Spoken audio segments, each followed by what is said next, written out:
Part 2 Via. Far above the world, planet Earth is blue, and there's nothing I can do. David Bowie, Space Oddity. A tour of the galaxy. August is the sun. Me and mom and dad are planets orbiting the sun. The rest of our family and friends are asteroids and comets floating around the planets orbiting the sun. The only celestial body that doesn't orbit August the sun is Daisy the dog, and that's only because to her little doggy eyes, Augie's face doesn't look any different from any other human's face. To Daisy, all our faces look alike, as flat and pale as the moon. I'm used to the way this universe works. I've never minded it because it's all I've ever known. I've always understood that August is special and has special needs. If I was playing too loudly and he was trying to take a nap, I knew I would have to play somewhere else because he needed his rest after some procedure or other had left him weak and in pain. If I wanted mom and dad to watch me play soccer, I knew that 9 out of 10 times they'd miss it because they were busy shuttling August to speech therapy or physical therapy or a new specialist or a surgery. Mom and dad would always say I was the most understanding little girl in the world. I don't know about that, just that I understood there was no point in complaining. I've seen August after his surgeries, his little face bandaged up and swollen, his tiny body full of IVs and tubes to keep him alive. After you've seen someone even go else going through that, it feels kind of crazy to complain over not getting the toy you had asked for or your mom missing a school play. I knew this even when I was 6 years old. No one ever told it to me. I just knew it. So I've gotten used to not complaining, and I've gotten used to not bothering mom and dad with little stuff. I've gotten used to figuring things out on my own, how to put toys together, how to organize my life so I don't miss friends' birthdays parties, how to stay on top of my schoolwork so I never fall behind in class. I've never asked for help with my homework, never needed reminding to finish a project or study for a test. If I was having trouble with a subject in school, I'd go home and study it until I figured it out on my own. I taught myself how to convert fractions into decimal points by going online. I've done every school project pretty much by myself. When mom or dad would ask how things are going in school, I've always said good, even when it wasn't always been so good. My worst day, worst fall, worst headache, worst bruise, worst cramp, worst mean thing anyone could say has always been nothing compared to what August has gone through. This isn't me being noble, by the way. It's just the way I know it is. And this is the way it's always been for me, for the little universe of us. But this year, there seems to be a shift in the cosmos. The galaxy is changing. Planets are falling out of alignment. Before August. I honestly don't remember my life before August came into it. I look at pictures of me as a baby and I see mom and dad smiling so happily, holding me. I can't believe how much younger they looked back then. Dad was this hipster dude and mom was this beautiful Brazilian fashionista. There's one shot of me at my third birthday. Dad's right behind me while mom's holding the cake with three lit candles. And in back of us are Tata and Papa, Grands, Uncle Ben, Aunt Kate, and Uncle Poe. Everyone's looking at me and I'm looking at the cake. You can see in that picture how I really was the first child, first grandchild, first niece. I don't remember what that it felt like, of course, but I can see it plain as can be in the pictures. I don't remember the day they brought August home from the hospital. I don't remember what I said or did or felt when I saw him for the first time, though everyone has a story about it. Apparently, I just looked at him for a long time without saying anything at all. And then finally I said, "It doesn't look like Lily." That was the name of a doll Grands had given me when mom was pregnant, so I could practice being a big sister. It was one of those dolls that was incredibly lifelike, and I had carried it everywhere for months, changing its diaper and feeding it. I'm told I even made a baby sling for it. The story goes that after my initial reaction to August, it only took a few minutes, according to Grands, or a few days, according to Mom, before I was all over him, kissing him, cuddling him, baby talking to him. After that, I never so much as touched or mentioned Lily ever again. Seeing August.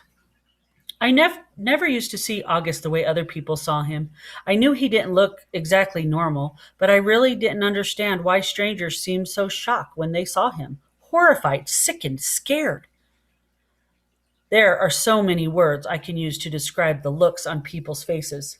And for a long time, I didn't get it. I'd just get mad. Mad when they stare, mad when they looked away. What the heck are you looking at? I'd say to people, even grown ups. Then, when I was about 11, I went to stay with Grands in Montauk for 4 weeks while August was having his big jaw surgery. This was the longest I'd ever been away from home, and I had to say it was so amazing to suddenly be free of all that stuff that made me so mad. No one stared at Grands and me when we went to town to buy groceries. No one pointed at us. No one even noticed us. Grands was one of those grandmothers who do everything with their grandkids.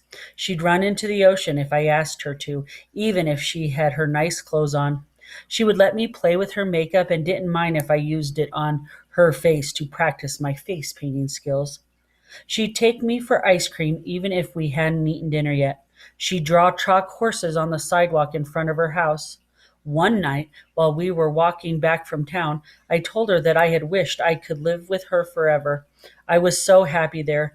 I think it might have been the best time in my life. Coming home after 4 weeks felt very strange at first. I remember very vividly stepping through the door and seeing August running over to welcome me home. And for this tiny fraction of a moment, I saw him not the way I've always seen him, but the way other people see him. It was only a flash, an instant while he was hugging me, so happy that I was home. But it surprised me because I'd never seen him like that before. And I never felt what I was feeling before either. A feeling I hated myself for having that moment I had it. But as he was kissing me with all his heart, all I could see was the drool coming down his chin. And suddenly there I was, like all those people who would stare and look away, horrified, sickened, scared. Thankfully, that only lasted for a second. The moment I heard August laugh, his raspy little laugh, it was over. Everything was back to the way it had been before. But it had opened a door for me, a little peephole, and on the other side of the peephole there were two Augusts. The one I saw blindly, and the other people saw. I think the only person in the world I could have told any of this to was Grands, but I didn't. It was too hard to explain over the phone. I thought maybe when she came for Thanksgiving, I'd tell her that what I felt. But just 2 months after I stayed with her in Montauk, my beautiful Grands died. It was so completely out of the blue. Apparently, she had checked herself into the hospital because she'd been feeling nauseous. Mom and I drove out to see her, but it's a 3-hour drive from here where we live. And by the time we got to the hospital, Grands was gone. A heart attack, they told us, just like that. It's so strange how one day you can be on this earth and the next day not. Where did she go? Will I ever see her again? Or is that a fairy tale? You see movies and TV shows where people receive horrible news in hospitals. But for us, with all our many trips to the hospital with August, there had always been good outcomes. What I remember the most about the day Grands died is my mom literally crumbling to the floor in slow, heaving sobs, holding her stomach, like someone had just punched her. I've never, ever seen Mom like that, never heard sounds like that come out of her. Even though through all of August's surgeries, Mom always put on a brave face. On my last day in Montauk, Grands and I had watched the sunset on the beach. We had taken a blanket to sit on, but it had gotten chilly, so we wrapped it around us and cuddled and talked in until there wasn't even a sliver of sun left over the ocean. And then Grans told me she had a secret to tell me. She loved me more than anyone else in the world, even August, I had asked. She smiled and stroked her head like she was thinking about what to say. I love Augie very, very much, she said softly. I still remember the Portuguese accent. They say she rolled her R's, but he has many angels looking out for him already, Via. And I want you to know that you have me looking out for you. Okay, Menia Coerda? I said, I want you to know that you are number one to me. You are my. She looked out at the ocean and spread her hands like she was trying to smooth out the waves. You are my everything. You understand me, Via. Ties mio todo. I understood her, and I knew why she said it was a secret. Grandmothers aren't supposed to have favorites. Everyone knows that. But after she died, I held on to that secret and I let it cover me like a blanket.